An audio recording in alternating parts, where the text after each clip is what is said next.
Oh shit, this is for next story, but for now,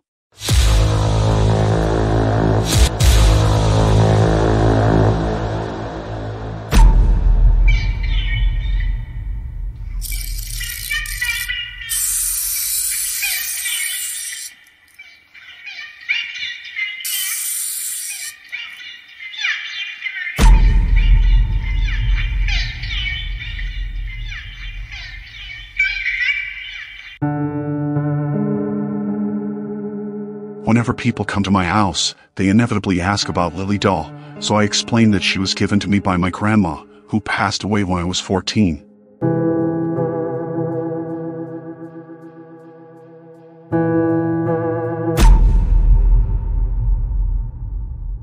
This answer satisfies most people, but others, those who can't seem to get away from Lily Doll's two large eyes, ask why she's in such a prominent place, with her own little shelf to the side of my TV.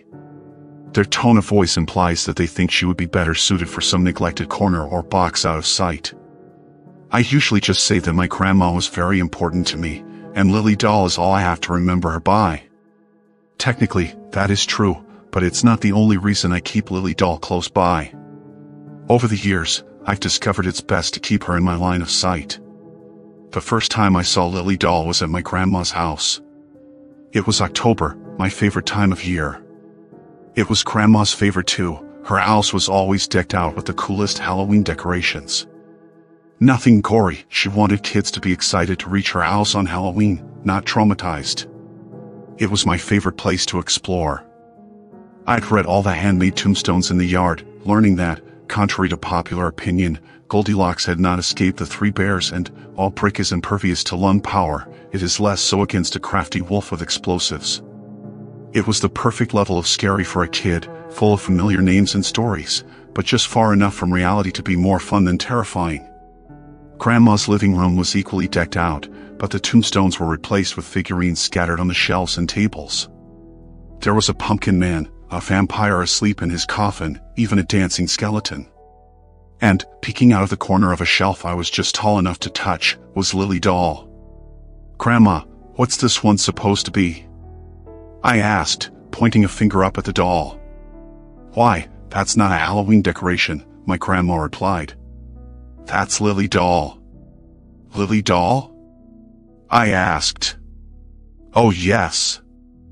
I've had Lily Doll for years and years. She's become quite the close friend. Do you like her?" I looked back at the doll. Now, I completely understand why some are creeped out by Lily Doll. She has two big eyes and the makeup painted around them is just a little too dark. Her gray dress and plain brown hair give her more of a depressing aura than a modest one. So I get why some people don't like her, but little 10-year-old me, full of the seasoned spirit, was entranced. Lily Doll might not have been a Halloween decoration per se, but she certainly had the feel of one. "Yes, Grandma. I love Lily Doll," I replied. She smiled and guided me into the kitchen for some cookies. As the years went by, my passion for Halloween began to wane. I think it loses some of its magic for everyone when they reach the age where dressing up and going from house to house for candy is no longer deemed appropriate. While I still stayed in touch with my grandma, I did not rush to her Halloween house anymore, and I forgot all about Lily Doll. My grandma died in late winter, when the sky was as gray as the cement below, and the slush soaked into my boots, making my walks home from school a misery. It wasn't a surprise to anyone when she passed. She'd almost made it to 90. Even Grandma wasn't surprised. My mother eventually admitted to me that, shortly before her passing, Grandma had called the house, saying she knew the end was near. Naturally, I tried to say how silly that was, my mother told me. I reminded her of how healthy she was, and that her mother almost made it to 100, but she wouldn't hear it. She was so calm about the whole thing. I can't imagine feeling so serene when I eventually get to that point. I couldn't either, but Grandma had always been an easygoing person. I figured she must have had a different perspective on death than me or my mother, one gained through long years and a life well lived. I still believe this, but I now have a better understanding of how she knew when her time was up. After the funeral, my Uncle Thomas stopped me. My black dress, tights, and dress shoes were no match for the chilled air and wet, mushy walkways, and I was eager to get into the warmth of my family's car. But I stopped and hoped the conversation wouldn't last long. "Hey kiddo, how you doing?" Uncle Thomas asked. "I'm okay." I fidgeted, both from the cold and being called a kid. At 14, the word felt like more of an insult than a friendly pet name. "How are you?" "I'm getting through." His voice wavered as his eyes filled with tears. I silently cursed myself for being so impatient. Grandma Rose was his mother, after all. He must be devastated. Uncle Thomas shook off the worst of his grief, for the moment at least, and cleared his voice. "I wanted to stop you before you left. Grandma Rose left you something in her will." He handed me a small box. "I caught your Aunt Jackie trying to sneak it out of the house. I think she was hoping to sell it on eBay or something. Old dolls can sometimes be pretty valuable." "Thanks, Uncle Thomas." I hugged him and watched as he walked back towards the church. I hurried to my family's car and climbed in the back seat before opening the box he had given me. Inside was a familiar little doll. I ran my fingers over her delicate face. I wondered if she was made of china, but I was never good at telling such things. "Hello, Lily doll. Do you want to come home with me?" I asked playfully. Lily doll made no move to answer me. How could she? She was a doll. But I got the feeling that she was indeed pleased to be coming home with me. I sat her in my lap for the drive home, and placed her on my desk once we arrived. Except for the times when I would glance over and smile at her while I did homework, I mostly forgot about Lily doll once again. I noticed that, despite not seeming particularly sturdy, she had no trouble standing on her own, but, not knowing much about how old dolls were made, I didn't put much thought into it. A year passed, and I had fully succumbed to the pressures of adolescence. I was desperate for my peers to not only accept me, but to find me cool. I had started dressing better and putting more of an effort into my physical appearance, and some of the more popular students had taken notice.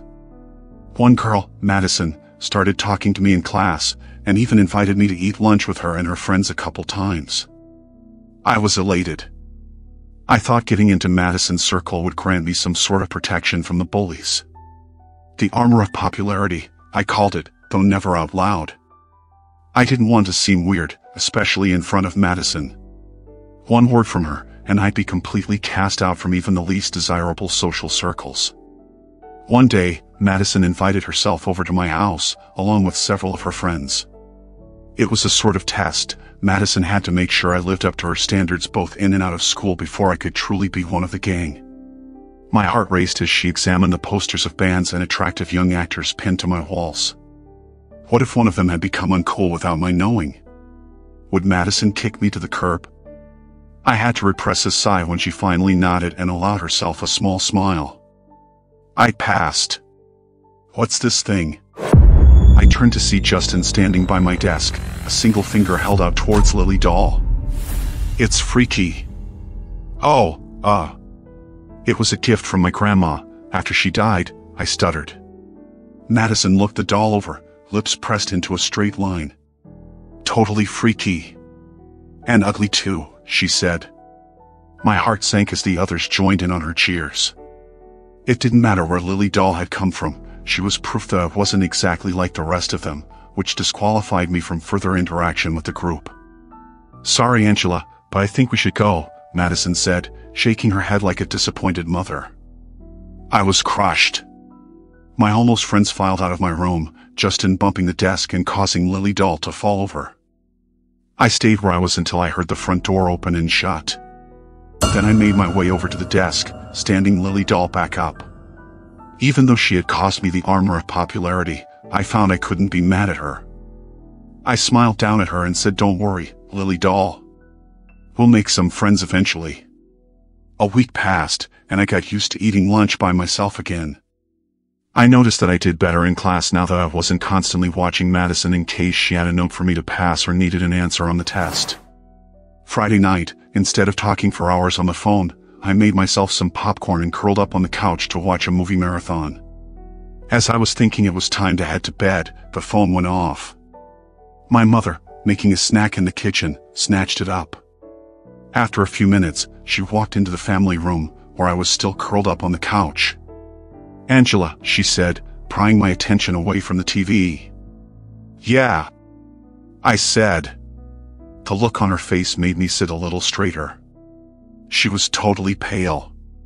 "Angela, I'm sorry, but there was an accident. Some kids from your school were driving home from a party and ran a red light. Another car hit them. They're in the hospital right now. One boy, he died before the ambulance arrived."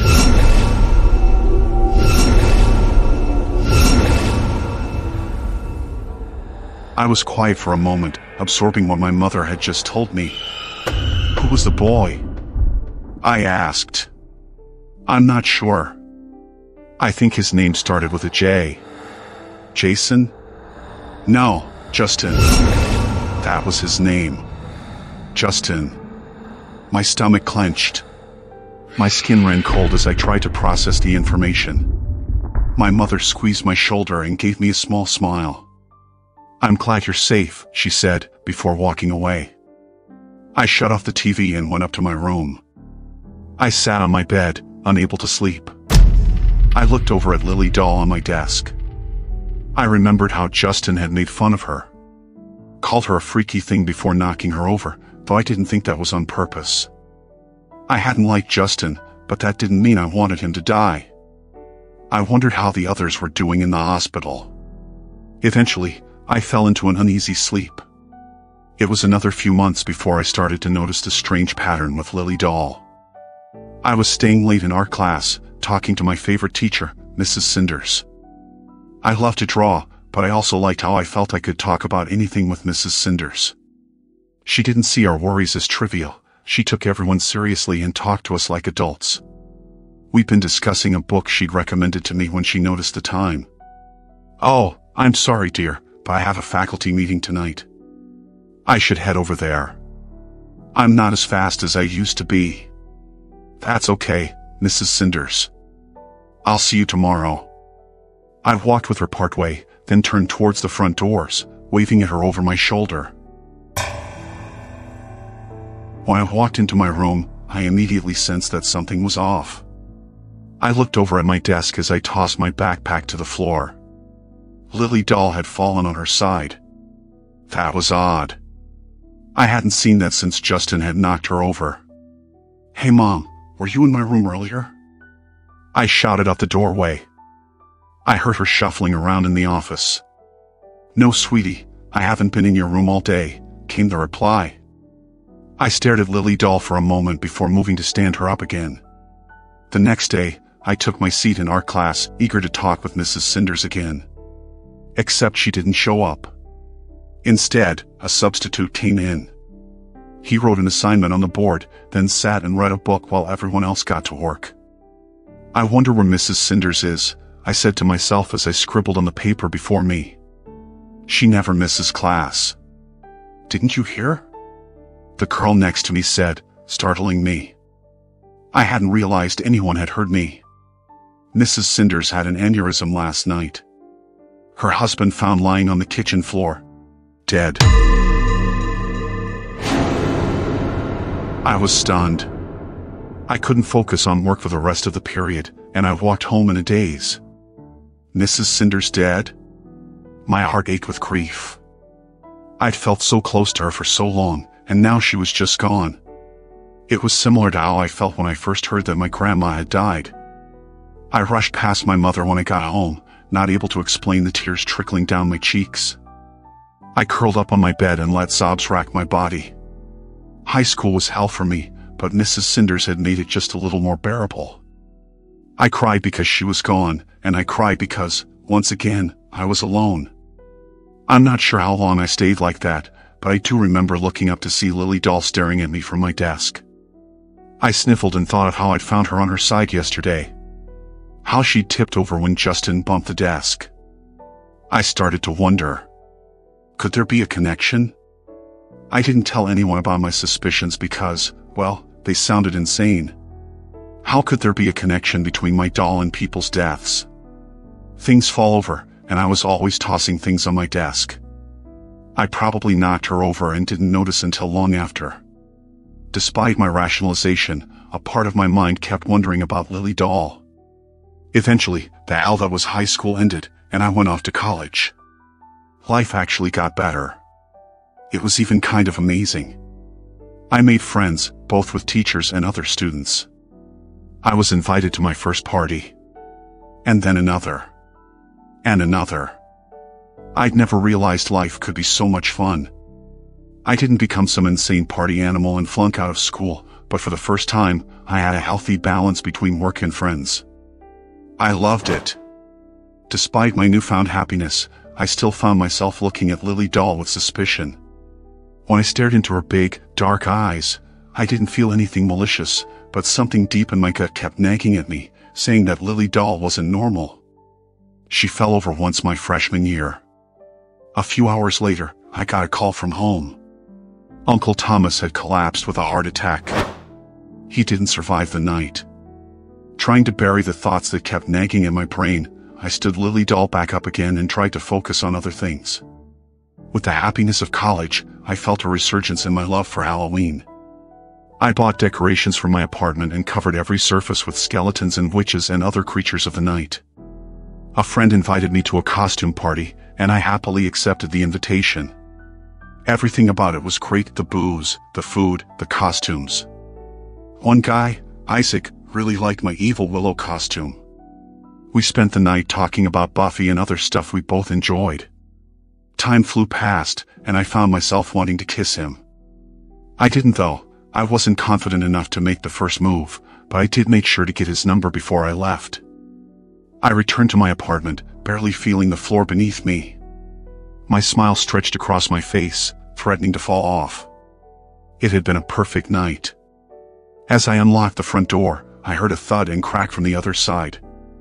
Immediately on edge, I pushed the door open slowly, only to find that Lily Doll had fallen on the floor. I'd been keeping her on a high shelf, and it looked like the fall onto the wood floor had been enough to shatter her delicate face. I walked over and turned her onto her back, one eye looking up at me.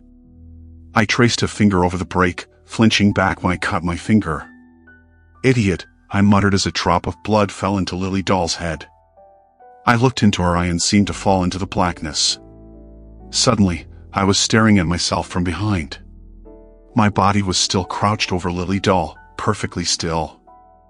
I realized I was peeking through the bathroom door, which was open just a crack. My hand clenched around something, the handle of a knife. A wave of aggression and malice rolled through me as I began to open the door. I blinked and was staring down at Lily Doll again. I felt dazed for a moment, trying to figure out what had just happened, but a slight creak behind me snapped me to attention. I whirled around to see a man with a knife. He was dressed in black from head to toe, but I could see the threatening glint in his eyes. Terror threatened to freeze me to the spot, but I knew I had to act. I realized that his were the eyes I'd been looking through a moment before, and I remembered the dark hunger I'd felt stirring inside him. If I didn't do something, he was going to kill me. The man took a few cautious steps towards me, then lunged as I spun out of the way, the blade missing me by inches. I ended up near the kitchen counter. Seeing the block of knives, I wrapped my fingers around the handle of one, pulling it out and turning towards my attacker at the same time. I wasn't a moment too soon. The man had recovered from his miss quickly and was already charging toward me for another attack. Unfortunately for him, he was going too fast to stop himself from being impaled on the knife I'd grabbed. He gasped in surprise and pain, but I didn't wait to see if he'd recover. I pulled out the knife and stabbed him again, this time high in the chest. He stumbled backward, trying to staunch the flow of blood from his wounds. Adrenaline pumping through me, I grabbed the knife he had dropped and pulled out my phone, calling the police. They arrived to find a dying man and a shaking girl, hands bloody and wrapped around two knives. An ambulance took the man away as the police questioned me and assessed the scene. It was a pretty clear-cut case of self-defense. The officer said I didn't have anything to worry about. He asked if there was someone I wanted to call, so I didn't have to spend the night alone. I assured him I would be fine. He gave me a dubious look but didn't push it. Once I was alone, I turned back to Lily Doll. I looked in her head, but the drop of blood from earlier was gone.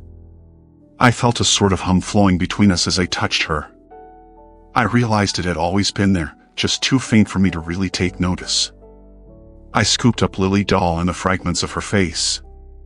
I spent the night gluing her back together. After an hour or so, I leaned back to assess my work.